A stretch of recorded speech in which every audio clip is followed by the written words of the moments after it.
Hey everyone, hope you're doing great. Welcome back to my channel.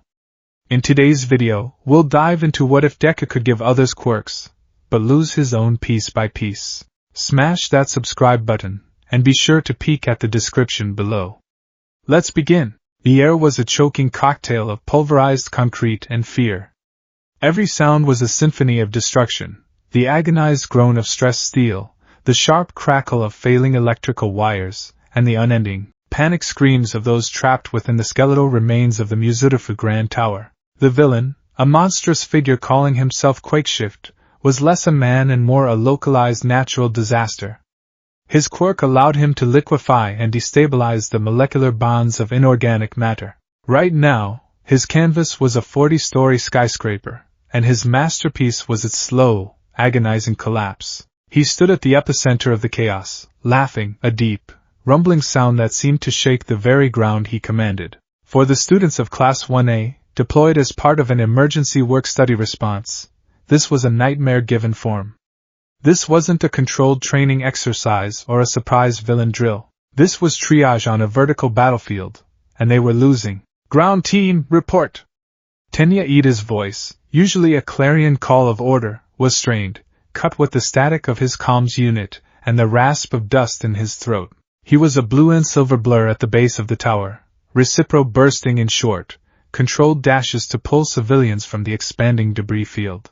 But for every person he saved, two more appeared at shattered windows above, their faces masks of terror. Can't create a stable platform! Shoto Todoroki yelled back, his voice tight. A massive sheet of ice, intended to brace a listing section of the building, cracked and sublimated under the villain's influence. The ground beneath it turned to slurry. He's negating everything I put down! Switching to evac support, a wave of fire erupted from his left side, blasting a chunk of falling facade into smaller, less lethal pieces. It was damage control, not a solution. From above, a series of explosive roars punctuated the chaos. Die, you pebble-faced bastard! Katsuki Bakugo was an engine of pure destructive fury, using his explosions not just to attack Quakeshift, a futile effort, as the villain simply absorbed the blasts into the churning earth around him, but to function as a one-man anti-air battery, vaporizing concrete slabs that rained down like meteors. But even his relentless assault was like trying to empty the ocean with a bucket. He was sweating profusely, his gauntlets smoking, his eyes wild with the frustration of a power that couldn't solve the fundamental problem. Izuku Midoriya, a crackling comet of green energy, was everywhere at once. 45%, his mind screamed, the familiar thrum of one for all, a roaring inferno under his skin. Hold it at 45. Any more and control gets sloppy. Any less and I'm not fast enough. His world was a series of snapshots. A full 100% Manchester smashed to obliterate a car-sized chunk of debris heading for a trapped news van. A split-second Air Force burst from his fingers to propel a firefighter out of the way of a collapsing awning, landing on a precariously angled floor, grabbing a stunned office worker, and leaping to the adjacent, slightly more stable building before the floor beneath them dissolved into dust. He was fast. He was strong. But he was only one person. The sheer scale of the disaster was overwhelming, a tide of entropy he couldn't possibly stem. His eyes, glowing with emerald power, darted across the scene, his analytical mind running 1,000 frantic calculations a second. Ida's handling ground-level evac. Good. Bakugo's running aerial denial. Keeping the big stuff off our heads. Todoroki's struggling. The villain's quirk is a hard counter to his ice constructs. Kirishima, he saw his friend, a crimson bulwark against the chaos. Eijiro Kirishima, in his unbreakable form, was physically holding a support pillar in place, his body the only thing preventing a whole floor from pancaking onto the one below, where more heroes were trying to pull people out. But the pressure was immense. Spiderweb fractures, tiny black lines of failure, were spreading across his hardened skin. I can't hold it much longer, Midoriya! Kirishima grunted, his voice a pained growl. This guy's quirk it's like it's making the concrete heavier, denser. It's not. It's destabilizing his own structure at a molecular level. His hardening is fighting to maintain its integrity against an invisible assault. Izuku's mind supplied the analysis, but it offered no comfort. There was nothing he could do for Kirishima without abandoning the half-dozen other critical failure points he was juggling, and then his eyes landed on the worst of it. 10 floors up, on a slab of balcony that jutted out like a broken tooth, was Ochiko Uraraka. Her helmet was gone, her brown hair matted with sweat and grime, her face was deathly pale, a sheen of cold sweat on her brow. Her fingers were splayed, her quirk pushed to a terrifying extreme. Floating above her were 3 massive, multi-ton pieces of the building's facade, a makeshift ceiling protecting a small, terrified family huddled against the wall. A father, a mother, and a little girl clutching a soot-stained teddy bear. Uraraka was their only shield. And she was about to break. Izuka could see the telltale signs, the slight tremor in her hands, the way she swayed on her feet. He knew the crippling nausea that came with overusing her quirk. She was holding up a mountain, and it was crushing her from the inside out. "Uraraka!" He yelled into his calm, his voice sharp with alarm. "Report! What's your status?" Her reply was a weak gasp. I'm fine, Deku. Just a little tired. I've got them. Just get everyone else." She was lying. He could hear it. He could see it. The little girl looked up, her wide, tear-filled eyes meeting his from across the chasm of swirling dust and death. That look, a silent plea, struck him harder than any physical blow. Suddenly, a new, deeper groan echoed through the tower. A primary load-bearing column somewhere deep in the building's ravaged heart finally gave way. The entire structure lurched violently to the side. Uraraka cried out, stumbling. Her concentration wavered for a fraction of a second. One of the huge concrete slabs above the family dipped precariously, shedding a shower of gravel. The father pulled his wife and child closer, shielding them with his own body in a futile, final act of love. "No!" Uraraka screamed, her voice cracking. She pushed back with a monumental effort of will, her knuckles white. The slab stabilized, but the cost was visible. A thin trickle of blood ran from her nose. She was at her absolute limit. She wouldn't last another minute. Izuka's mind went into overdrive. Options. I have no options. If I move to help her, the family on the west face is crushed. If I use a smash to clear the debris, the shockwave might shatter her platform. Ida can't reach her. Bakugo's explosions are too indiscriminate. Todoroki can't build a slide fast enough. She needs more power. She needs more lift. He saw it play out in his mind's eye. Her quirk failing, the tons of concrete falling, the family, gone. His friend, forced to watch, broken by her failure. The image was so horrifying, so unacceptable, that it bypassed all logic, all strategy. It tapped into the deepest, most primal core of his being, the same core that had sent him, a quirkless boy, running toward a sludge villain to save a friend who didn't even like him. The drive to save. With a scream of desperation that was half battle cry, half prayer, he launched himself. He used Black Whip, not as an attack, but as a series of anchors, lashing out to momentarily pin a few pieces of falling debris, buying himself 2 precious seconds. He ricocheted off the side of the building, one for all roaring. He landed on the balcony next to her just as her knees began to buckle. The world was swimming in her vision, dark spots dancing at the edges. "Deku," she whispered, her voice barely audible. "You shouldn't be here. I'm not letting you do this alone," he said, his voice raw. He reached out, not to fight, not to attack, but to support. He grabbed her arm, his gloved fingers wrapping around her forearm, trying to steady her, to lend her his strength. And as he did, a thought, pure and undiluted, consumed him. It was not a strategy. It was not a plan. It was a wish, a desperate, selfless prayer forged in the crucible of imminent tragedy. "I wish I could give this to you. All of it. You need to be able to fly. You need more than just zero gravity. You need control. Please, just take it. You need it more than I do right now." He wasn't thinking about quirks. He wasn't thinking about One for All or its secrets. He was just thinking of her, of the family, of the falling sky. He was thinking of lift, the world fractured. It wasn't the usual chaotic explosion of green lightning that wreathed his body. This was different. A single, refined arc of incandescent emerald light, pure and impossibly bright, leaped from his arm to hers. It didn't crackle, it sang a high, keening note that vibrated in his very bones. Simultaneously, his consciousness was ripped from his body. For an infinitesimal moment, he was not on a crumbling balcony. He was in the void, the familiar mental space where the vestiges of one for all resided. But it was wrong.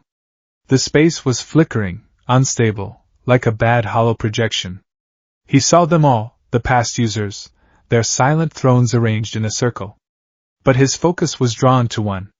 The seventh user, Nana Shimura. Her form, usually a comforting, solid presence with a kind, determined smile, was dissolving. She looked toward him, her expression one of surprise, not pain, her image pixelated, breaking apart into motes of green light. A single word, a ghostly echo in his mind, reached him, Izuku, and then she was gone. Her throne was empty. A cold, silent void now occupied the space where her spirit had resided. A thread inside him, a connection he hadn't even been fully aware of, had been violently, irrevocably severed. The sensation was so jarring, so fundamentally wrong, that he gasped, the feeling of loss so profound it felt like a physical blow. Back on the balcony, the entire event had taken less than a second. For Uraraka, the sensation was the opposite of loss. It was an impossible, overwhelming gain. The moment his hand touched hers, the wave of power that surged into her was unlike anything she had ever felt. It wasn't just a renewal of her stamina. It was something new. Something more. The crippling nausea vanished, replaced by a crystalline clarity. The crushing weight she had been fighting against suddenly felt manageable. More than manageable. It felt like nothing. The connection to the debris she was levitating was no longer a strain. It was an intuitive, effortless extension of her will. And then she felt it. A new sensation. A new power settling into her bones, intertwining with her own quirk like two perfect harmonies. It was the knowledge of flight, not just falling with style, not just making herself weightless, but true, controlled, self-propelled flight. Without thinking, she let go of the ground. She rose a foot into the air, her boots hovering above the cracked concrete. The debris above her head was as stable as if it were welded in place. Her eyes widened. What? She breathed. The family was staring at her, their terror momentarily replaced by awe. The building gave another shudder, more violent this time. The section of balcony where the family was huddled finally broke free. But Uraraka was already moving. With a grace she had never possessed, she flew. She darted under the debris she was holding, grabbed the father's arm, and with a strength that shocked her, pulled the entire family into the air with her. They floated in a small bubble of her power, safe and weightless. Hold on! She yelled, her voice now clear and strong.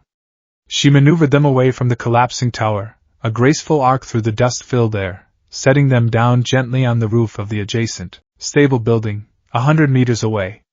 She had done it. She had saved them. As she landed, her attention snapped back to the balcony. To Deku. He was on his knees, his head bowed. The brilliant green light of One for All had faded from his body, leaving him looking small and fragile. He was trembling, not from exertion, but from something else. Deku! She cried, a new kind of fear lancing through her. He tried to stand, to push himself up, but his arms buckled. A smaller piece of debris, dislodged by the last shudder, fell from above, spiraling directly toward his unprotected head. Instinct, honed by years of brutal training, screamed at him. Dodge. Jump. Use float. He reached for it. He reached for that familiar, buoyant sensation, the quirk of Nana Shimura that had become a part of his arsenal. He pushed with his mind, expecting the gentle lift, the negation of gravity that would let him evade. He found nothing. It wasn't just that the quirk didn't activate. It was that the mental pathway to it, the very concept of it in his mind, was gone. Where there should have been a tool, a power, there was only a hollow, aching void. A blank space. It was like trying to move a limb that had been amputated. The signal was sent, but it met a dead, silent end. The absolute shock of that nothingness froze him for a fatal microsecond. Look out! Bakugo's voice was a guttural roar from above. An explosion, precise and controlled for once, vaporized the chunk of concrete just a few feet from Izuku's head. The concussive blast washed over him, hot and smelling of nitroglycerin, pushing him flat against the balcony. He lay there, gasping, his mind a maelstrom of confusion and a creeping, icy dread. Float, it's gone. It's not there. What happened? Why isn't it there? Nana Shimura, she's gone. The roar of the crowd below swelled as they saw the family, safe on the neighboring roof thanks to Uraraka. Cheers began to mix with the sirens. The pro-heroes, Endeavor and Hawks arriving at last, were beginning to contain Quakeshift, their overwhelming power finally turning the tide. The immediate crisis was passing, but for Izuku Midoriya, a new, deeply personal one was just beginning. He felt a shadow fall over him. He looked up, his vision blurry, and saw a familiar, towering silhouette. The gaunt V-shape of All Might in his skeletal form, his suit hanging loosely on his frame. He must have just arrived. His face, usually a mask of paternal encouragement, was pale, his blue eyes wide with an emotion Izuku had never seen directed at him before. It was a profound, soul-deep terror. All Might wasn't looking at Izuku's physical state. He was looking at him, into him, with the senses that only a former wielder of One for All possessed. Young Midoriya! All Might's voice was a choked whisper, barely audible over the din. He knelt, his bony hand hovering over Izuku's shoulder, afraid to touch him. What have you done? Izuku pushed himself into a sitting position, his body feeling alien and sluggish. He looked at his own hands, then at Uraraka, who was now flying back towards them, her face a mixture of awe at her new ability and gut-wrenching worry for him. He looked back at All Might's horrified face. I don't know. Izuku stammered, the words tasting like ash. I just wanted to help her. I just wanted to save them. All Might's gaze flickered between Izuku and Uraraka, who now floated effortlessly beside him, a faint aura of green light mingling with her own pink one. He could feel it. The sacred flame of One for All, the torch passed down through 9 generations, a power meant to be cultivated, strengthened, and one day passed unwhole. It was diminished. A piece of it, a vital, irreplaceable piece, was simply missing from his successor. It was now burning, impossibly, inside young Uraraka. The torch had not been passed. It had been broken, and in the hollowed-out space in Izuku Midoriya's soul, a terrifying question began to form. He had given a piece of his power away to save someone. He had succeeded, but as he felt the cold, empty void where Nana Shimura's gift once resided, he could only wonder, with a dread that threatened to consume him, what did it cost? The sterile, white quiet of Recovery Girl's office was a universe away from the pandemonium of the collapsing tower. The only sounds were the soft, rhythmic beep of a heart monitor, the faint hum of a medical-grade air purifier, and the quiet, tense breathing of the 3 people in the room. The air smelled sharply of antiseptic and faintly of the sugary, nutrient-rich gummy Izuku had just swallowed, a taste that did nothing to fill the cavernous emptiness inside him. Izuku sat on the edge of a cot, his hero costume peeled down to his waist. Physically, he was fine. Recovery Girl's quirk had kissed away the superficial scrapes and bruises, and for once, he hadn't shattered a single bone. But the diagnosis wasn't physical. The exhaustion that clung to him was deeper, a soul-deep weariness that no amount of rest could cure. He felt hollowed out. A vital part of his internal architecture had been scooped out, leaving a gaping, misshapen void. Recovery Girl, Chio Shuzenji, peered at him over the top of her spectacles, her usual cantankerous demeanor replaced by a look of profound clinical curiosity and concern. Her gaze flickered from the steady, normal readings on the monitor to the boy in front of her. All his vitals were perfect. Yet he looked like a ghost. Looming near the door, a sentinel of impotent anguish, was Toshinori Yagi. All Might.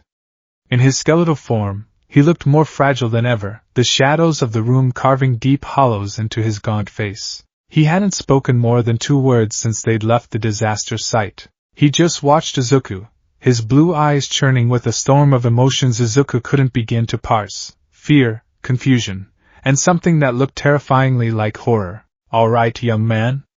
From the top, Recovery Girl said, her voice gentle but firm, pulling a stool closer. Tell us exactly what happened. Not what you think happened, not what you felt, but the sequence of events. Izuku took a shaky breath, his hands clenched into white-knuckled fists on his lap. We were overwhelmed. The villain, Quakeshift, the tower was coming down. Uraraka was. She was holding up a section of the wall to protect a family. But she was at her limit. I could see it. She was going to pass out, and they were all going to die. He swallowed, the memory sharp and visceral. The little girl's terrified face. The blood on Uraraka's lip. I got to her. I grabbed her arm to steady her. He continued, his voice dropping to a near whisper. And I just thought. I wished she could have my power. Not all of it. Just float. I thought about how she controls gravity, and how float would be a perfect extension of that. I wished she could fly and get them out of there. He looked up, his eyes pleading. I wasn't trying to perform some secret technique. I didn't know this was possible. It was a prayer, I guess. A desperate thought, and then, this green light arced between us. And I felt, he trailed off, struggling for the word. A snap. Like a rubber band that had been stretched too tight for too long finally broke. It was inside my head. A connection just vanishing. Tashinori let out a strangled noise, a pained hiss of breath. He took a step forward. The vestiges, he said, his voice raspy. Young Midoriya, what did you feel from the vestiges? This was the question that had been clawing at the inside of Izuku's skull. He squeezed his eyes shut, trying to bring the memory into focus without letting the accompanying terror swallow him whole. I need to be sure. He mumbled, more to himself than to them. I need to see it again. See what, dearie? Recovery Girl asked, placing a comforting, wrinkled hand on his knee. The room. The meeting place. Before Tashinori could object, Izuku closed his eyes and focused inward. Normally, accessing the vestige realm was a passive act, something that happened in dreams or moments of extreme duress when one for all flared. But now, driven by a frantic need for answers, he pushed. He ignored the beeping monitor, the sterile room, his mentor's ragged breathing. He focused on the thrumming core of One for All, or what was left of it, and pulled. For a moment, nothing. Then, the world dissolved. He was in the familiar smoky void, the mental landscape of his quirk. The thrones were there, arranged in their silent circle, shrouded in shadow. But the atmosphere was wrong. The usual feeling of dormant power, of ancient wisdom, was tainted with a palpable sense of agitation and loss. The air itself felt cold, wounded. He turned his head, his ethereal form drifting, and his non-existent heart plummeted. It was just as he remembered from that fractured microsecond on the balcony. The seventh throne, the one belonging to Nana Shimura, was empty. It wasn't just unoccupied. It was a hole in the fabric of this mental world, a patch of deeper, colder darkness that seemed to absorb the light and energy around it. It was a monument to an absence, a wave of disapproval, so potent it felt like a physical force, washed over him from two of the other thrones, the shadowy, indistinct figures of the second and third users. Their anger was a silent, suffocating pressure, a condemnation that needed no words. He could feel their fury at this desecration of their shared legacy. You have weakened us. The thought wasn't spoken, but it resonated from their silent forms. You have broken the chain. He looked desperately toward the fifth throne. Daigoro Banjo, the user of Black Whip, was staring at the empty seat, his usual boisterous energy gone. He looked up and met Izuku's gaze, and in his spectral eyes, Izuku saw not anger, but a deep, troubled conflict. A flicker of something that might have been understanding, mixed with profound sadness. But Izuku's attention was fixed on the void. Nana? He called out, his voice echoing in the silent space. Nana Shimura? There was no answer. Only the oppressive silence of the empty throne. He reached out with his mind, searching for her presence, for the gentle but firm guidance, the warm smile, the echo of her spirit that had become a comforting fixture in his subconscious. He found nothing. It was like screaming into a vacuum. She was not just silent. She was gone. Her part of the quirk, her spirit, her legacy, erased from the collective. The ghost had given up the ghost. The shock and grief of the confirmation was so absolute that his connection to the realm shattered. He was thrown back into his own body with a violent gasp, his eyes flying open. He was back on the cot, but the cold of that empty throne clung to him. "She's gone," he whispered, tears welling in his eyes and tracing paths through the grime on his cheeks. "All Might. Nana Shimura is gone. Her throne is empty. I can't feel her anymore. And float, my quirk, her quirk, it's gone with her." The full weight of what had happened crashed down upon Tashinori Yagi. He staggered back a step, his hand flying to his mouth to stifle a cry. His master, the woman who had saved him, trained him, and given him the power to become a symbol of peace. Her spiritual echo, the last remnant of her in this world, preserved within the heart of One for All, and his successor, in a single act of reckless, selfless heroism, had extinguished it. "No!" Tashinori breathed, shaking his head in disbelief. No, that's not possible. The quirk is past whole. It is a single entity, a sacred flame. It cannot be broken apart. The evidence suggests otherwise, Tashinori," Recovery Girl said grimly, her eyes dark with the implications. "The boy feels the loss, and by all accounts, young Uraraka has developed a new ability that perfectly matches the description of your master's quirk, appearing at the exact moment of contact. The conclusion, however impossible, is unavoidable." Tashinori's fear finally boiled over into a tempest of raw, protective fury. He strode forward, his skeletal frame seeming to regain some of its former towering authority. His voice, when he spoke, was no longer the gentle tone of a mentor. It was the crack of doom. "What were you thinking?" he thundered, his voice echoing in the small office. He wasn't yelling at the boy, but at the universe, at the cruel twist of fate. One for All is not a buffet. It is not a box of spare parts to be handed out to your friends when they're in a pinch.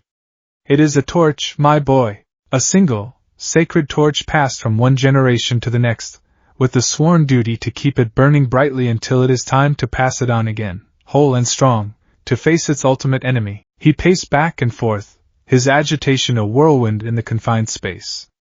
"You have taken that torch and used it to light a candle. You have weakened yourself. You have weakened the very power that is meant to stand against all for one, all for a single, momentary crisis. Do you understand the gravity of what you have done? This isn't a gift, my boy. This is a corruption. A self-destructive flaw that could unravel everything." Izuku flinched at every word, curling in on himself. All Might had never spoken to him like this. The disappointment was a physical acid in his gut, more painful than any broken bone. I saved them," Izuku whispered, his voice trembling. "The family. Uraraka, they're alive. And what about the next family?" Tashinori shot back, whirling to face him. "The one you can't save because you've given away the mobility you needed? What about the battle where you failed because the power you've dismantled is no longer enough? This power comes with a responsibility that transcends one life, or 5, or even 100. It is for the future, for everyone." He stopped, his chest heaving, a rasping cough shaking his frame. The anger drained away as quickly as it had come, leaving behind only a deep, trembling fear. He looked at Izuku, at the tears on his face, and his own expression softened with heart-wrenching pain. "I'm sorry, my boy," he said, his voice cracking. "I am not angry at you. I am terrified. For you, this ability, to give pieces of yourself away, it is your purest, most noble instinct given a terrible, physical form. And it will destroy you if you let it." He placed his large, bony hands on Izuku's shoulders, his grip tight. "You must promise me. Promise me, Izuku Midoriya. You will never do this again. You will not tell anyone what happened. You will not attempt to replicate it. This cannot happen again. Ever. Do you understand?" Izuku looked into his mentor's frantic eyes, seeing the genuine terror there. He saw the weight of 9 generations of sacrifice crashing down on him. He nodded, unable to speak, the lie already forming on his tongue even as his heart screamed that he would do it again in a second if it meant saving someone. He had saved that family. That had to matter, didn't it? A soft knock on the door broke the suffocating tension. "Come in," Recovery Girl called out. The door slid open, and Achiko Uraraka stood in the doorway. The change in her was staggering. She still wore her dusty, torn hero costume, but there was an aura about her, a faint, almost imperceptible shimmer of green energy danced at the edges of her form, mingling with the familiar soft pink of her own quirk. Her cheeks, usually pale when she overused her power, were flushed with vitality. She practically radiated energy. She looked powerful, but her expression was one of profound, soul-crushing guilt. Her wide brown eyes were fixed on Deku, and in them, he saw the reflection of his own turmoil. They told me I could find you here," she said, her voice soft. She took a hesitant step into the room, her movements unnaturally graceful. She seemed to glide more than walk, her feet barely whispering against the linoleum floor. "The doctors checked me over. They don't know what happened. They're calling it a spontaneous quirk awakening or a secondary manifestation." She looked at her own hands, flexing her fingers. "It feels amazing, Deku. The nausea is gone. I can control things with so much more precision. And I can fly. Really fly." To demonstrate, she lifted a few inches off the ground, hovering effortlessly. The movement was as natural to her as breathing, but there was no joy in her demonstration. She slowly floated back to the ground, the faint glow around her dimming as she did. She walked over to his cot, her eyes welling with tears. "Deku, what did I take from you?" she asked, her voice breaking. The question was a lead weight, sinking in the silent room. Izuku finally looked up at her, at his oldest friend. He saw her newfound power, and he saw her misery, and the two things felt inextricably linked. The strain between them was immediate, a heavy, unspoken debt that now defined the space she occupied. "You didn't take anything, Uraraka," he said, forcing his voice to be steady. It was the most difficult lie he had ever told. I gave it to you. You needed it. You saved them by taking something of yours," she insisted, her guilt overflowing. "I felt it. It was like you poured a part of yourself into me. I got stronger, and you look." She gestured helplessly at him, at his pallor, his exhaustion. "It's not right. Can you take it back?" The question hung in the air, a desperate, hopeful plea. Tashinori sighed, a sound like rustling leaves. "I do not believe it works that way, young Uraraka. One for all has only ever been known to move forward. What has been given is likely given for good." Uraraka's face fell. The power that coursed through her suddenly felt like a parasite, a stolen treasure that burned her from the inside. The joy of her new ability was curdled by the knowledge of its origin. "Then what do we do?" she asked, looking between the three of them. "For now we do nothing," Tashinori said, his voice regaining its command. "We tell no one. The official story is the one the doctors have already invented, a spontaneous awakening. It's rare, but it happens. It's the only way to protect young Midoriya, and to protect the secret of One for All. You must never speak of this transfer to anyone. Not to your parents, not to your friends, not to any other teacher. Is that understood?" Uraraka looked at Deku, at the crushing weight on his shoulders, and nodded numbly. "I understand." The easy camaraderie they once shared, the comfortable friendship forged in shared dreams and battles, had evaporated. In its place was this new, heavy thing, a bond of sacrifice and debt. He was the giver, she the recipient. And neither of them knew how to bridge the gap that had opened between them.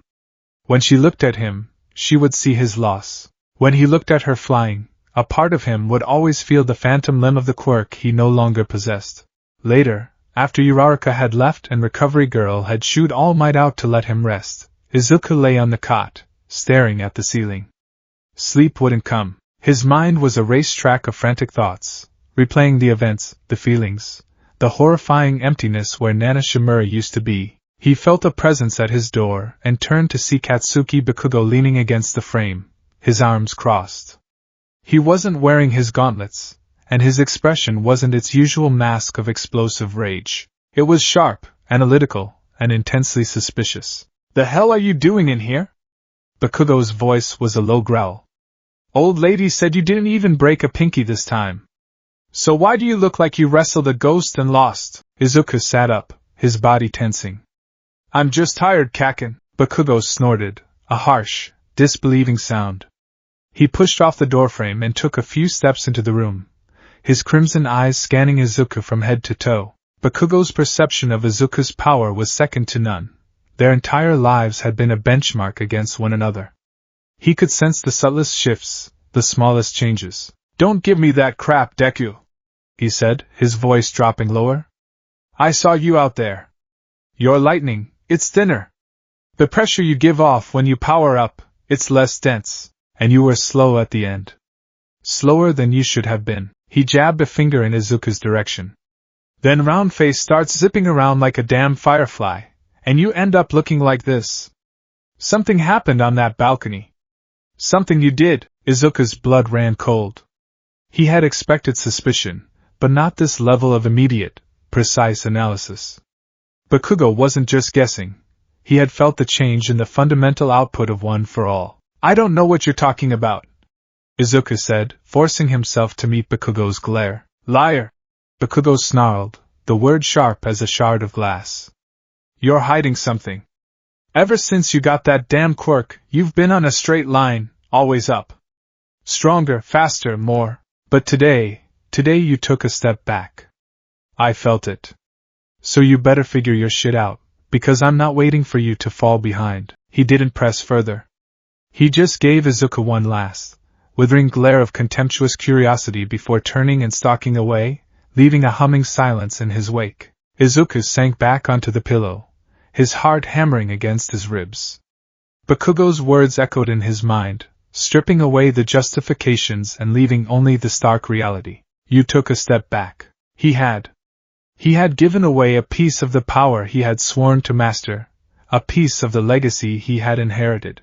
A ghost now haunted him, the ghost of Nana Shimura, and the echo of her absence was a constant, cold reminder of the choice he had made. He had saved a family, and empowered a friend. But he was lesser for it. He closed his eyes, and in the darkness, he saw the empty throne. And for the first time since receiving One for All, Izuku Midoriya felt the terrifying, familiar ghost of his own quirkless past reaching for him. The week following the Muzurifu Tower incident was a quiet hell of Izuku Midoriya's own making. On the surface, life at the UA dorms returned to its boisterous normal. In the common room, Kaminari and Siro argued over a new video game, Mina practiced a complex dance routine, and the scent of Sato's stress baking filled the air. But for Izuku, this familiar world was overlaid with a translucent film of anxiety. Every laugh felt distant, every conversation a potential minefield. He was diminished, and the proof was in every strained muscle and miscalculated step. The change was most stark in the echoing expanse of Gym Gamma. Under the watchful, cybernetic eyes of Cementas, Class 1A ran through a complex urban rescue drill. The goal was speed, precision, and efficiency. For Izuku, it was an exercise in humiliation. He launched himself into the concrete labyrinth, One for All crackling around him at a hard 145%. The first part of the course was simple, a series of wide leaps between shifting platforms. Easy. But then came the section that had always required finesse. A tight, vertical ascent through a maze of crisscrossing girders and oscillating pillars. Previously, he'd have navigated it with an elegant, almost spider-like grace. A burst of air force for propulsion, a whip of black whip to change direction, and a subtle, constant application of float to suspend himself for a microsecond, allowing for perfect course correction. It was a symphony of quirks, a testament to his growing mastery. Now, the symphony was missing its conductor. He shot upwards, black whip lashing out to snag a girder. He swung, released, and prepared for the next anchor point. But in that split second of weightlessness, his body instinctively prepared for the buoyant lift of float to stabilize his arc. It never came. The familiar sensation of being untethered from gravity was replaced by the cold, unforgiving reality of physics. His trajectory was off by mere inches, but at this velocity, inches were miles. He was falling faster than he anticipated. "Damn it!" he grunted, twisting in midair. He fired a compressed burst of air force from his fingertip to correct, but he overcompensated. Instead of a graceful landing, he slammed shoulder first into a concrete pillar with a sickening crunch. Pain, hot and sharp, flared from his clavicle. He gritted his teeth, clinging to the pillar with his free hand, the green lightning of One for All flickering erratically around him. Below, he could hear Aizawa-sensei's bored, critical voice. "Midoriya, that was sloppy. Your aerial control has degraded. Again. It was the third time that week he'd heard that exact critique. Degraded. Regressed. Sloppy. The words were barbs that snagged on his already frayed nerves. He pushed off, finishing the course with grim determination, but his movements were clunky, overly reliant on the brute force of Black Whip and St. Louis smashes to clear obstacles he once would have danced through. He was a cudgel in a space that required a scalpel. Later, as he was packing up his gear, a familiar, acrid smell of burnt sugar filled the air. A hand clamped down on his injured shoulder, making him hiss in pain. Don't you dare walk away from me, you damn nerd! Izuku turned to find Katsuki Bakugo's crimson eyes boring into him. His expression wasn't the usual explosive rage. It was something colder, sharper. It was the look of a predator that had spotted a fatal weakness in its rival. Your form is trash. Bakugo growled, his voice a low thrum of contempt. He didn't release Izuku's shoulder. You're wasting energy on every move. Your landings are heavy, your airtime is clumsy, you look like you did 6 months ago, fumbling around and praying you don't break yourself to pieces. He leaned in closer, his voice dropping so only Izuku could hear. You lost something. On that balcony with round face. A part of your quirk, it's gone, isn't it? I can feel it. The pressure you put out is thinner. Less complex. Don't lie to me. Izuku's blood ran cold. To have his greatest secret, a secret he barely understood himself, diagnosed with such chilling accuracy by his lifelong rival was terrifying. He tried to pull away, but Bakugo's grip was iron. I don't know what you're talking about, Kaken. He mumbled, his gaze fixed on the floor. Liar! Bakugo shoved him, slamming his back against the cold gym wall. The impact jarred his shoulder, and a fresh wave of pain made his vision swim. You think I'm stupid? I've been watching you my entire goddamn life. I know the difference between you having an off day and you being fundamentally less. You're weaker than you were last week. So what is it? Did you break it? Did you give it away? Did you finally hit your pathetic ceiling? Each question was a blow. Izuku couldn't answer. He couldn't admit the truth, and a lie felt hollow and useless against Bakugo's piercing certainty. The silence was his confession. Bakugo scoffed, a sound of pure disgust. He released Izuku's shoulder with a final, contemptuous shove. Pathetic, he spat. You finally get everything you ever wanted, the power to stand at the top, and you go and break it. You're not worth my time if you're moving backwards. He turned and stalked away, leaving Izuku leaning against the wall, trembling not from pain, but from the stark, brutal truth of Bakugo's words. He was moving backwards. He had sacrificed a piece of his progression, of All Might's legacy, and the consequences were written in every failed maneuver and every pitying glance from his teachers. The promise he made to All Might echoed in his head. Never again. It was a vow made under duress, a promise to deny the very core of his being. The drive to save, no matter the cost. He tried to honor it. For 7 days he had swallowed his instincts, focused on his own diminished training, and watched his friends from the sidelines, a gnawing helplessness chewing at his insides. He was trying to be the hero All Might wanted him to be. But he wasn't sure if he could. The choice was taken out of his hands that very evening. Izuku was in his room, an All Might-themed ice pack pressed against his aching shoulder. He was trying to study, but the words on the page swam before his eyes. He'd retreated into himself, avoiding the common room, avoiding the worried glances from Ida and the suffocating guilt that radiated from Uraraka every time she saw him. The television in the corner of his room was on, muted, playing a national news broadcast. He wasn't paying attention until a jarring headline crawled across the bottom of the screen. Live, villain attacks Central Musudafu Bank hostage situation in progress. His head snapped up. He grabbed the remote and unmuted the TV, the volume filling his small room with the frantic sounds of a crisis. The camera was shaky, zoomed in on the grand, neoclassical facade of the city's largest bank. Police cars formed a barricade, their lights painting the evening sky in strobing reds and blues. Pro-heroes were on the scene, but they were keeping their distance. We're live at the scene where a villain calling himself Bastion has taken at least a dozen civilians hostage inside the main vault of the Musudafu Central Bank. A reporter's voice announced, strained with tension. His quirk appears to be a form of impact absorption, making him virtually invulnerable to physical attacks. The camera feed switched to a hero on the scene, Fat Gum, looking grim. His quirk is a nightmare, the pro-hero explained. The more kinetic energy we hit him with, the denser and harder his protective plating becomes. We've tried everything. Brute force just makes him stronger. Izuku's heart hammered against his ribs. He saw a brief, grainy shot from an internal security camera. A hulking figure, encased in shifting plates of a dull, metallic substance, stood before the massive circular door of the vault. Cowering behind him were men, women, and at least 2 small children. Then, the camera focused on a flash of crimson at the police line. It was Kirishima. He was with Fat Gum's agency, and he was at the forefront. "We have Red Riot attempting to make a breakthrough now," the reporter yelled. "His hardening quirk might be the only thing that can withstand a close-quarters engagement." The feed showed Kirishima, his face a mask of fierce determination, his body hardened to its maximum.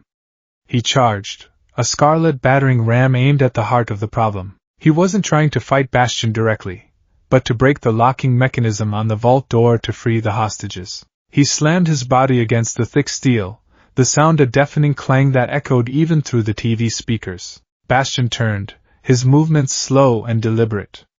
He backhanded Kirishima, not with incredible strength, but with immovable mass. Kirishima was thrown back, his hardened form skidding across the marble floor. He got up, undeterred, and charged again. "It's not working!" Fat Gum's voice crackled over the comms feed. "Every hit Kirishima lands on the door is feeding the villain's quirk through the vibrations in the floor. He's getting stronger." As if to prove the point, the plating on Bastion's body glowed with a dull red energy. He was absorbing the ambient kinetic force. The camera zoomed in on Kirishima as he braced himself against the vault door, trying to pry it open with sheer, sustained force. Tiny, hairline fractures began to appear on his hardened arms, not from the villain, but from the sheer strain. His unbreakable form was beginning to fail. Izuku watched, frozen, a cold dread washing over him. He saw Kirishima's grimace of pain. He heard the faint sound of a child crying from within the vault. And his mind, his analytical, problem-solving mind, kicked into overdrive, overriding the promise, the fear, the guilt. Sustained pressure is useless. It just feeds him. You can't wear him down. The only way to beat a quirk like that is to overwhelm it. You need a single, instantaneous burst of force. A blow so massive and so fast that his quirk doesn't have time to absorb and redirect the energy. It would need to be a kinetic overload. And then, it hit him. A memory from the void. A quiet man on a throne, a man who had lived as a hermit, afraid of his own power. Haikid Shinomori, the 4th user. And his quirk, Fa gene. The ability to build up kinetic energy through repetitive motion and store it for an explosive release of speed and power. It was the perfect tool. It wasn't about sustained force. It was about storing up power, quietly, and releasing it all in one devastating instant. Kirishima, with his unbreakable body, was the perfect delivery mechanism. If he had Fa gene, he could perform a series of small, unnoticeable movements, tapping his foot, clenching his fists, to build a massive charge, and then release it all in a single, vault-shattering punch. It would be a tectonic shatter. It would work. Izuku looked at his own hands, trembling. He could feel the ghost of Nana Shimura's absence, the cold spot in his soul. He could hear All Might's voice, raw with terror and disappointment. "Promise me, Izuku Midoriya." "Never again." He looked back at the screen. Kirishima grunted in pain as another crack spread across his arm. The villain, Bastion, laughed, a deep, grating sound. The promise versus the lives of a dozen people. His own wholeness versus his friend's safety. For Izuku Midoriya, it was never really a choice. The weight of the decision settled on him, heavy as a mountain, but just as solid. This was not a desperate, accidental prayer like the first time. This was a conscious, deliberate act. A strategic sacrifice. He stood up, the ice pack falling to the floor with a soft thud. He pulled on his hero costume, his movements swift and certain. He ignored the throbbing in his shoulder. He ignored the screaming voice of reason in his head. He slipped out his window, black whip already unfurling from his arms, and melted into the night. The scene at the bank was even more tense in person. The air crackled with a low-level panic. Izuku stayed in the shadows of the alleyways across the street, using the chaos as cover. He watched the stalemate continue, his heart aching for Kirishima, who was now being pulled back by a grim-faced Fat Gum, his hardening failing. "It's no good, kid," Fat Gum was saying. "You're just hurting yourself and making him stronger. We need a new plan." But there was no new plan. Izuku knew it. He had to act. He took a deep breath, and with a burst of one for all, launched himself into the air. He used Black Whip to swing between buildings, a silent green phantom moving above the notice of the authorities below. He landed softly on the roof of a building adjacent to the bank, directly behind the police cordon. He dropped down into the alley behind the bank, his landing cushioned by a whisper of power. He saw Kirishima leaning against an ambulance, paramedics trying to examine his arms, which were now covered in a web of painful-looking fractures. "Kirishima!" Izuku called out in a harsh whisper. Kirishima's head snapped up, his eyes widening in surprise. "Midoriya? What are you doing here? You're not supposed to be in the field." "There's no time," Izuku said, his voice urgent. He rushed to his friend's side, his eyes blazing with an intensity that made Kirishima take a step back. "I know how to beat him. But I need your help. You're the only one who can do it." "How?" "My hardening isn't enough. I can't generate enough force without feeding him." This was the moment of truth. Izuku took a deep breath. "I can give you more force," he said, his voice low and steady. "I think I have a part of my quirk that I can lend you. A boost. It will give you the explosive power you need for a single, overwhelming strike." He looked Kirishima directly in the eye, the lie of omission heavy on his tongue. "But it'll cost me. It will take a lot out of me. It's a one-time thing." Kirishima stared at him, his brow furrowed in confusion. A boost? Lending a part of his quirk? It sounded insane. But he saw the absolute certainty in Midoriya's eyes.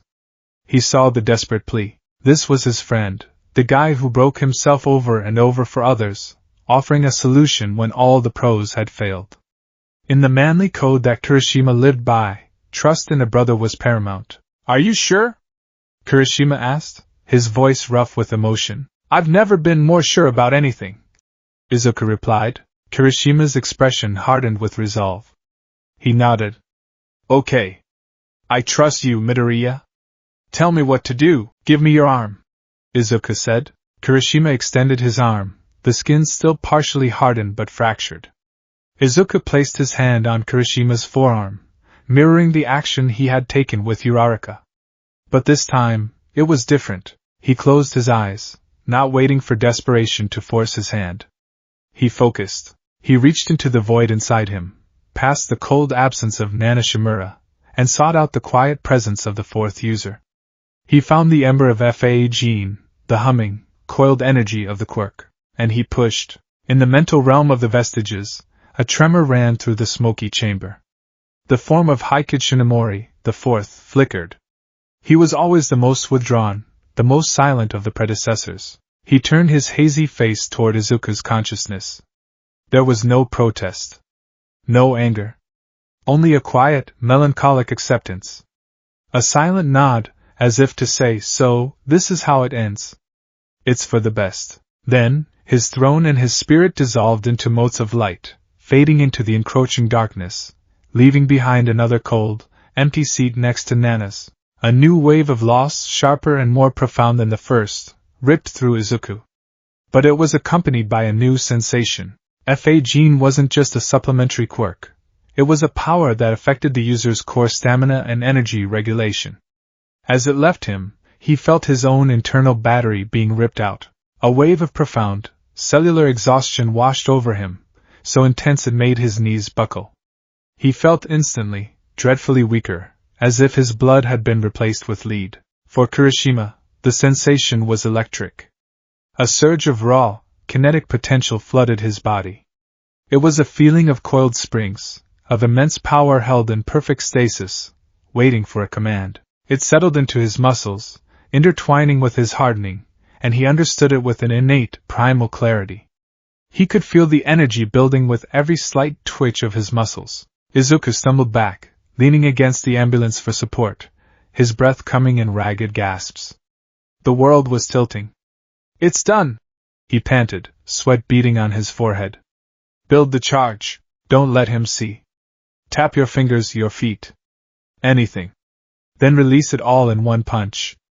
Aim for the center of the vault door. Don't hold back." Kirishima looked from his own glowing hands to Midoriya's pale, sweat-slicked face. The cost was real. He could see it. Midoriya looked like he'd just run 100 marathons. The resolve in Kirishima's heart hardened into diamond. He would not let this sacrifice be in vain. "I won't," he said, his voice thick with unspoken gratitude. He turned and marched back toward the bank, his every step now imbued with a deadly purpose. He walked past Fat Gum, who tried to stop him. "Kid, no! It's too risky." "Trust me, master," Kirishima said, his voice ringing with a confidence no one had ever heard from him before. He didn't stop. He entered the bank. Bastion, seeing the foolish hero return, laughed. "Back for more, Little Rock? You'll just make me stronger." Kirishima ignored him.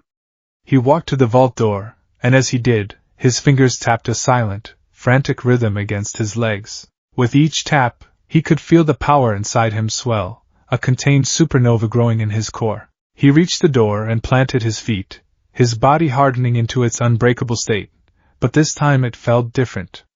Denser. Absolute. He drew his fist back, the stored energy of Fa gene screaming for release.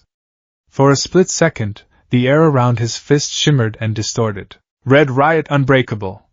he roared, his voice shaking the very foundations of the building. "Tectonic Shatter!" he punched. It was not the clang of metal on metal. It was the sound of reality breaking. A deafening, explosive crack, like a mountain being split in two, erupted through the bank. The punch didn't just hit the vault door, it sent a shockwave of pure, unadulterated kinetic force through it. The complex locking mechanisms, the foot-thick steel, the reinforced concrete, it all shattered in an instant. The massive door blew inward, torn from its hinges as if it were made of paper. Bastion, who had been standing right in front of it, had no time to absorb the blow. The force was too sudden, too total. He was flung back with the door, his inertial plating shattering like glass, and slammed into the back wall of the vault, unconscious before he hit the ground. Silence, then cheers. The hostages were safe. The heroes outside roared in triumph. In the alleyway, Izuku Midoriya slid down the side of the ambulance, his legs giving out completely. He watched on a nearby officer's phone as Kirishima, battered but victorious, helped the first of the hostages out of the darkened vault. His friend was in the spotlight, a true hero, bathed in the flashing lights of news cameras and the adoration of the people he'd saved. Izuku, alone in the shadows, felt a profound, aching emptiness where his power used to be. He had made his choice. He had given another piece of himself away. And as the world celebrated the hero in the light, the boy in the darkness was left to carry the silent, crushing weight of its price. The aftermath of the Muzurifu's central bank incident was immediate and explosive. Eijiro Kirishima, already a popular and respected student, was catapulted into the national spotlight. The footage of his final punch, the tectonic shatter, as the media had gleefully christened it, played on a continuous loop on every news channel. Pundits and pro-heroes alike dissected the incredible display of power. "The sheer kinetic force is unprecedented for a hardening-type quirk," said one analyst, gesturing at a slow-motion replay that showed the vault door atomizing. "It's not just strength, it's an explosive release. This suggests a fundamental evolution in Red Riot's abilities, a secondary application we've never seen before." At UA, the atmosphere was electric. Kirishima was mobbed in the common room, slapped on the back, and hailed as a hero. He accepted the praise with his usual beaming, toothy grin, but his eyes kept darting across the room, searching for a familiar head of green hair. He deflected the questions about his new power with vague, uncomfortable answers. "I dunno, it just kinda happened," he'd say, rubbing the back of his neck. "Guess I just got a manly power up when it counted." The lie felt like gravel in his mouth. Every congratulatory remark was a reminder of the gaunt, pale face of his friend, slumping against an ambulance in a darkened alley. The victory felt hollow, a trophy bought with someone else's coin.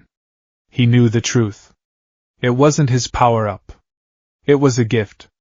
A sacrifice. And the weight of that knowledge was a heavy armor he couldn't take off. Izuku, for his part, had become a master of avoidance. He had slipped back into the dorms unnoticed that night, his body screaming with a level of exhaustion so profound it felt like a sickness. The next morning, he claimed he'd pushed himself too hard in private training, a plausible excuse that earned him worried looks but no direct questions. He kept his head down, his presence in the bustling common room shrinking until he was little more than a ghost in the corner, nursing a cup of tea and pretending to read. But secrets, especially in a school full of the most observant and competitive teenagers on the planet, have a way of festering.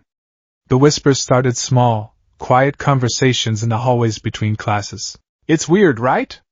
Kaminari said to Shiro as they walked to Foundational Heroics. "First Uraraka gets that crazy flying upgrade during the tower collapse, and now Kirishima basically turns into a nuke, and both times, Midoriya was right there. Coincidence?" Shiro offered, though he didn't sound convinced. "Maybe it's just the pressure of real-world situations unlocking their potential. Twice? In a week? With his two closest friends?" Mina Ishido chimed in from behind them, her usual bubbly demeanor replaced by a look of intense curiosity. "And have you seen Midoriya? He looks like he hasn't slept in a month. He's all pale and shaky.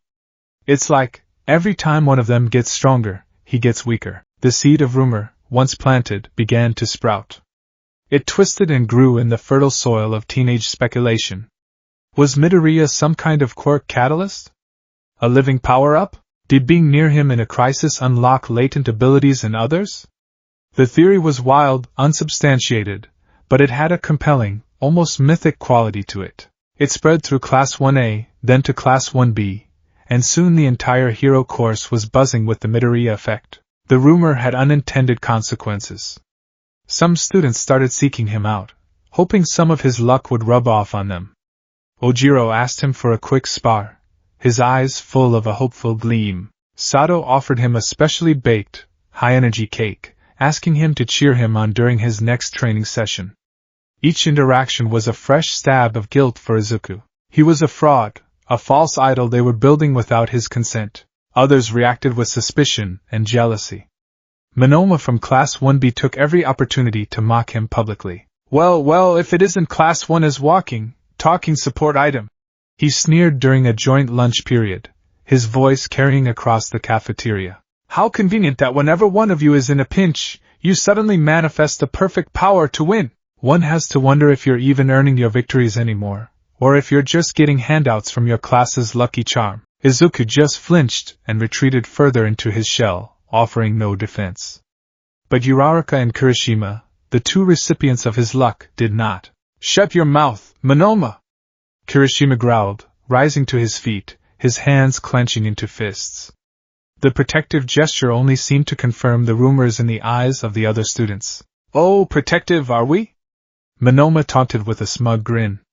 "Afraid I'll expose your little secret?" The tension was broken only by Aizawa-sensei's arrival, his quirk-erasing glare silencing the entire cafeteria. But the damage was done. The rumor was no longer just a whisper.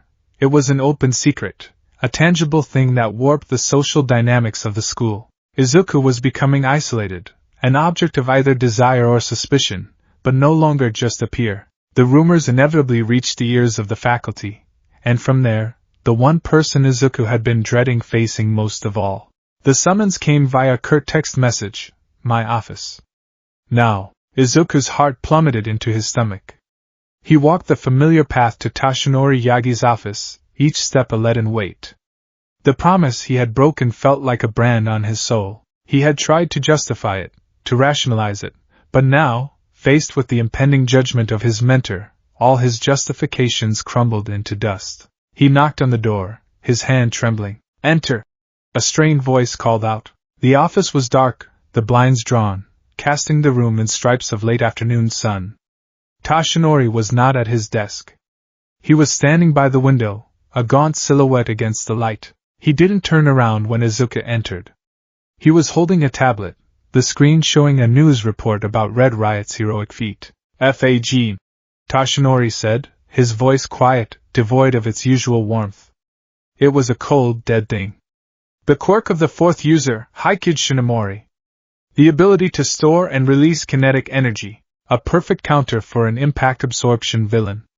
A perfect supplement for a boy with a hardening quirk. Your analysis, as always, was flawless. He finally turned, and the look on his face made Izuku recoil. It wasn't the explosive anger of their last meeting in Recovery Girl's office. This was something far worse. It was a deep, profound disappointment, a look of shattered trust and weary resignation. It was the look of a father who had watched his son make the exact mistake he had begged him not to. "You promised me, my boy," Toshinori whispered, his voice cracking with the weight of his sorrow. "You looked me in the eye, and you promised me you would never do it again." I had to," Izuku stammered, his throat tight. "Kirishima was, the hostages, there was no other way. I made a choice, you made a choice," Toshinori repeated, the words hollow. He gestured for Izuku to sit, before sinking heavily into his own chair behind the desk. He looked ancient, defeated. "And what was the cost of this choice? Tell me. I need to know the extent of the damage." Izuku swallowed hard, unable to meet his mentor's gaze. "The fourth user. Shinomori, he's gone. His throne is empty, just like Nana's. And I feel weaker, All Might. It's not just the loss of the quirk. My stamina, my base energy, it's lower. I get tired faster. I can't maintain high percentages for as long. It feels like I've lost more than just FA gene. It feels like a piece of the core engine is gone." Toshinori buried his face in his hands, his shoulders shaking. A dry, racking sob escaped his lips. "You are dismantling it," he murmured into his palms. "Piece by piece, you are taking this sacred torch, this legacy of sacrifice and hope, and you are using it as kindling.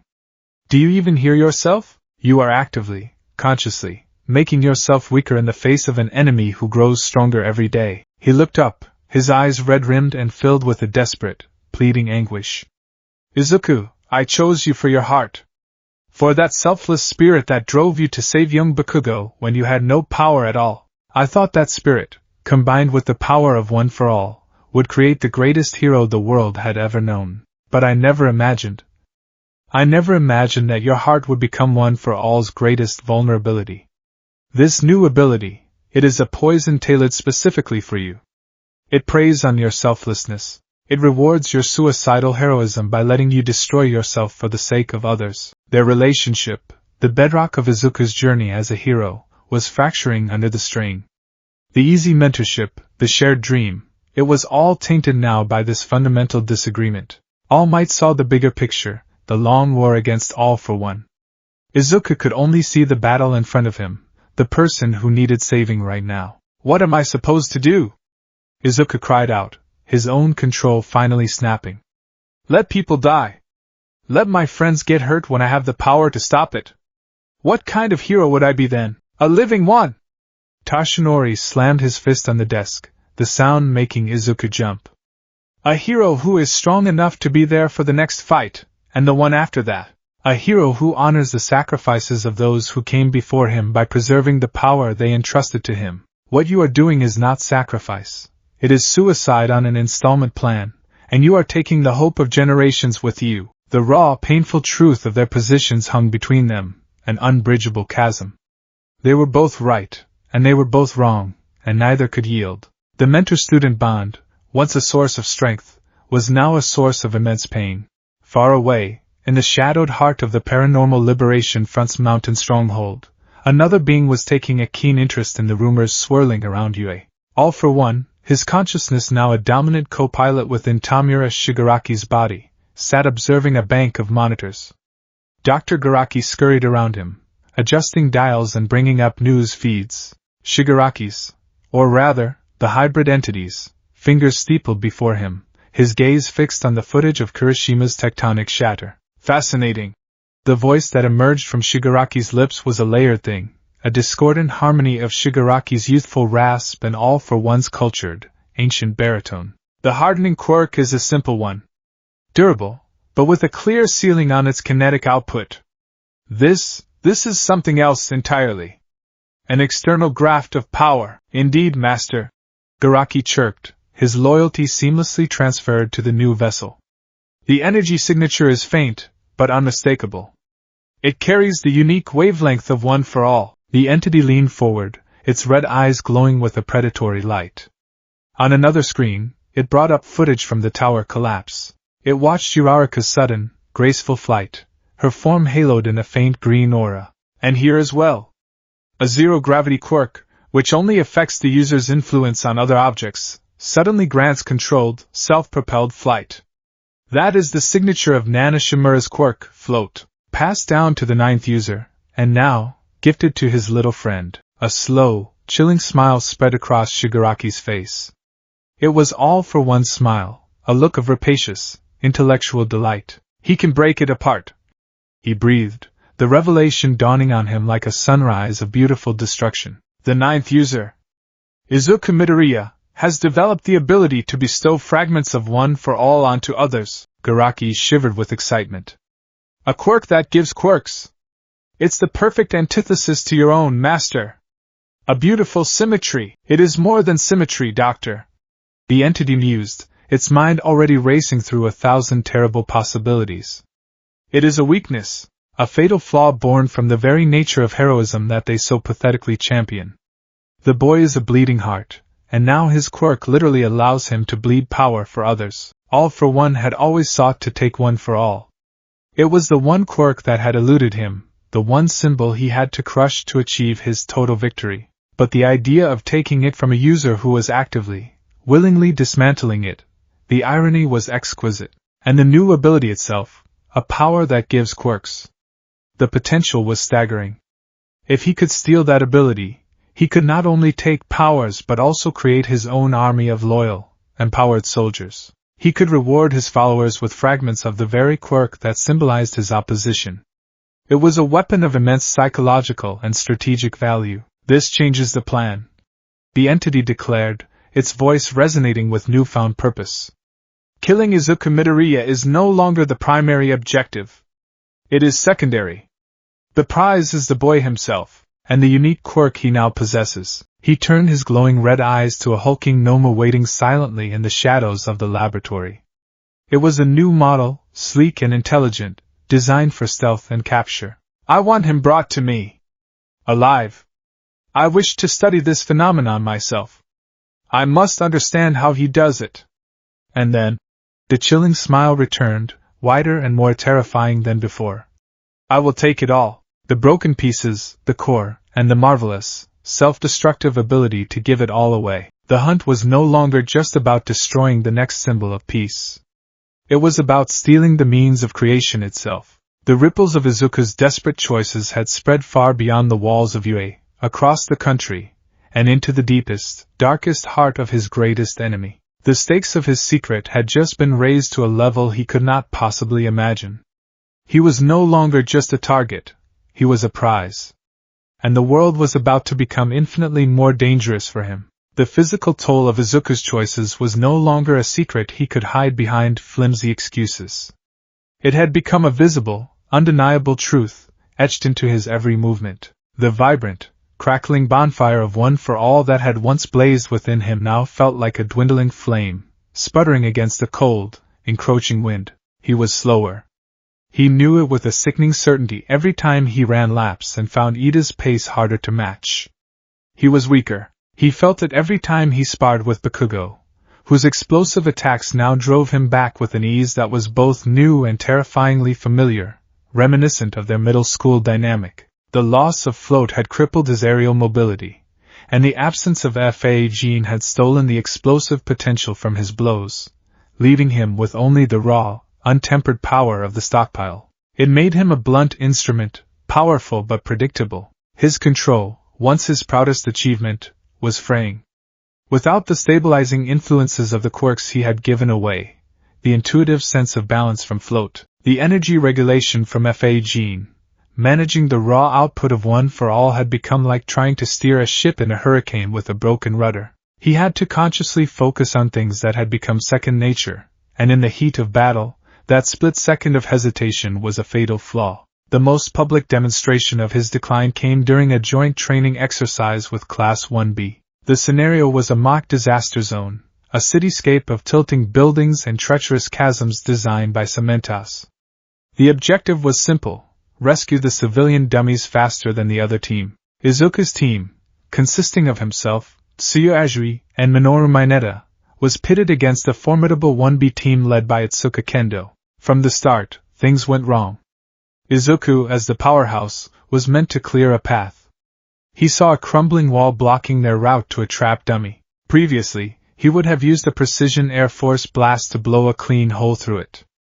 But his control wavered. He put a fraction too much power into the flick of his fingers, and instead of a neat doorway, the entire wall exploded outwards, sending a shower of concrete raining down on the street below. "Midoriya, watch your output!"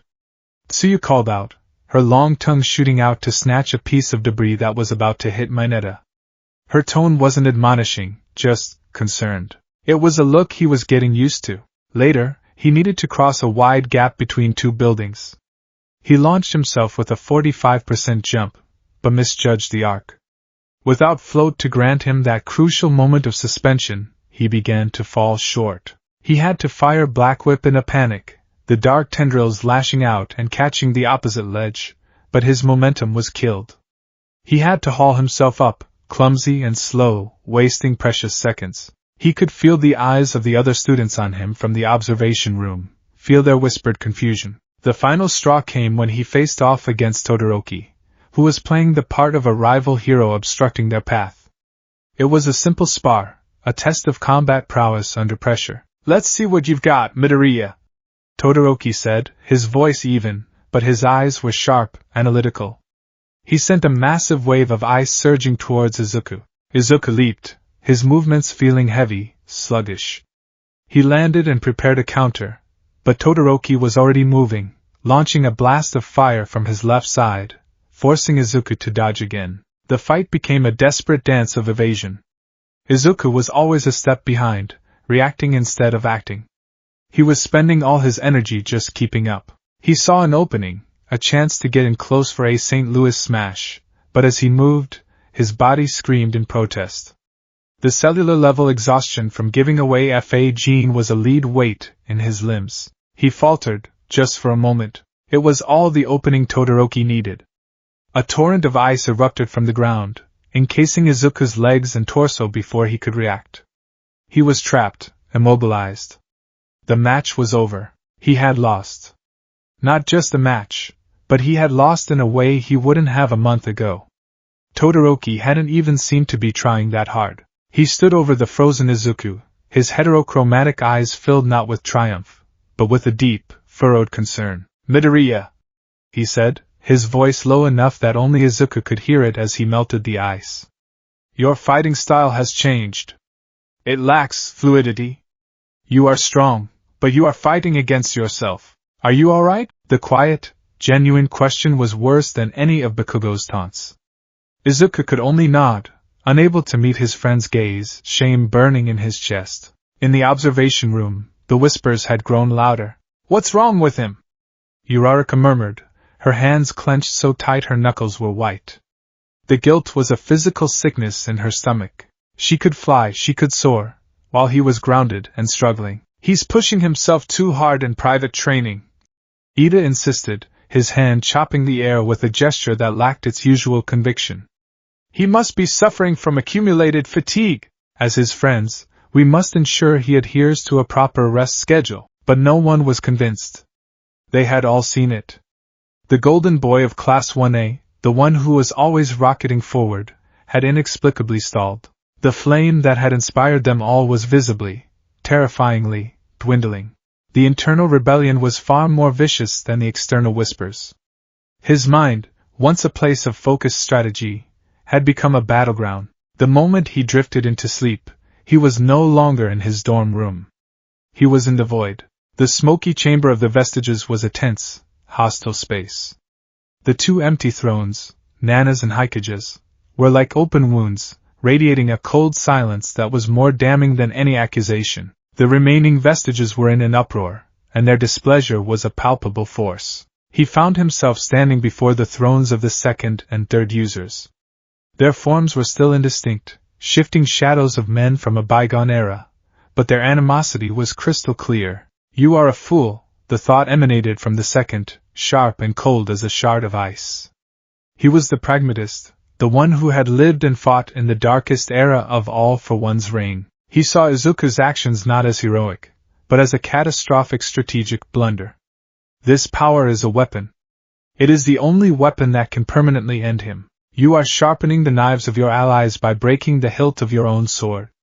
When the final battle comes, you will be left with nothing but a handle. He does not understand, the third's consciousness projected, a feeling of grim resignation accompanying the thought. He is a child of peace. He does not know the true meaning of a war of attrition. He thinks in terms of single battles, not the final victory. He is squandering our legacy on skirmishes. Their combined disapproval was a psychic wall, pressing in on him, suffocating him with the weight of their judgment. They saw him as a weak link, a liability who was undoing centuries of sacrifice for the sake of fleeting, emotional victories. "I am saving people!" Izuku's spectral form protested, his voice echoing in the vast, silent chamber. "Isn't that the point?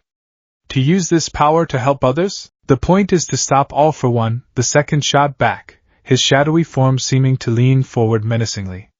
"Everything else is secondary.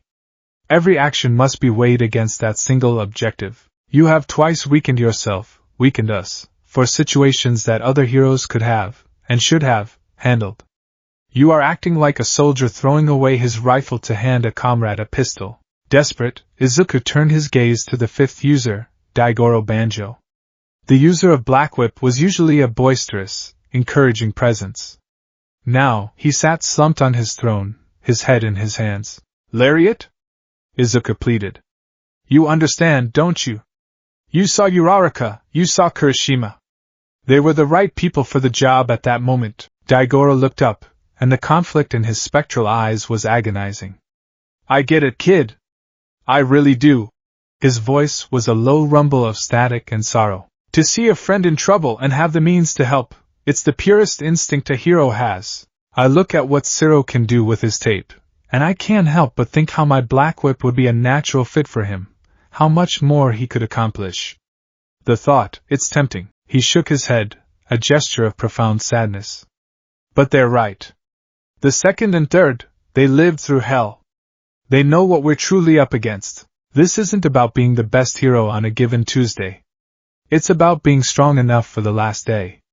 And you, kid, you're giving away the very tools you'll need to survive it." His conflicted sympathy was almost worse than the second's cold condemnation. It meant that even the vestige who understood his motives believed he was wrong. He was alone, a king in a dying kingdom, presiding over its self-inflicted collapse. The vestiges were not just echoes. They were a part of the Quirks operating system. Their disapproval, their agitation, was another factor contributing to his lack of control. He was fighting his own power on a spiritual level. The cost of a small gift came, as it always did, disguised as a necessity. It wasn't a dramatic, city-ending battle. It was a chaotic, messy rescue operation at a chemical plant on the industrial outskirts of the city. A fire had broken out, and a series of explosions had released a cloud of non-lethal, but thick and disorienting, chemical vapor.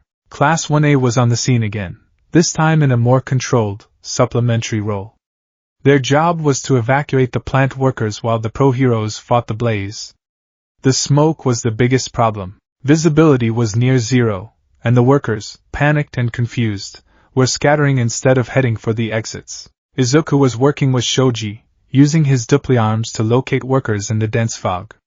They found a small group, a man and a woman, cornered in a maintenance corridor. A ruptured pipe was venting hot steam, cutting off their only escape route. The fire was spreading down the hall, and the entire section would be engulfed in moments. "We can't get through that!" the man yelled, his voice shrill with panic. "We're trapped!" Izuku's mind raced. He could use a smash to clear the steam, but the shockwave could rupture other pipes.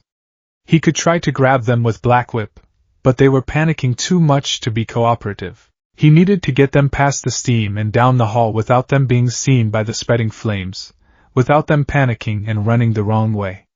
He needed a diversion. He needed cover, and a quiet voice in his head, the echo of the sixth user, whispered the solution. Smokescreen. It was one of the lesser quirks in the OFA arsenal. Not a powerhouse like FA Gene or a versatile mobility tool like Float. It was simple, tactical, the ability to generate a thick cloud of smoke from his own body. It was perfect.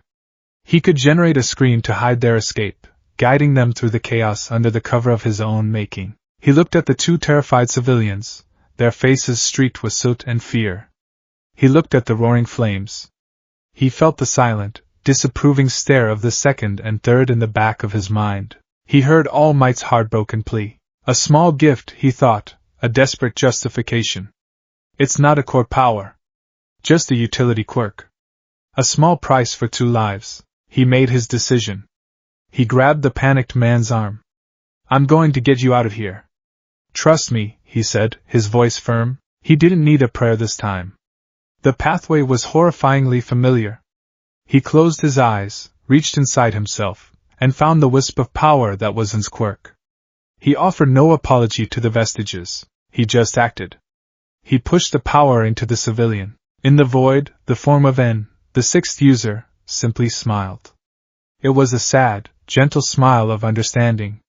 He had been a simple man, a hero who did what needed to be done. He gave a single, respectful nod to Izuku, and then, like the others, he dissolved into nothing. The sixth throne fell dark and cold. The loss was just as sharp as the others. Another light had gone out in his soul. Another voice in the chorus was silenced forever, and he felt a corresponding drain, a slight but noticeable dimming of his internal light. The effect was instantaneous. The civilian he was holding grunted in surprise as thick, billowing clouds of smoke began pouring from his body, completely independent of the chemical haze around them. It wasn't smoke from a fire.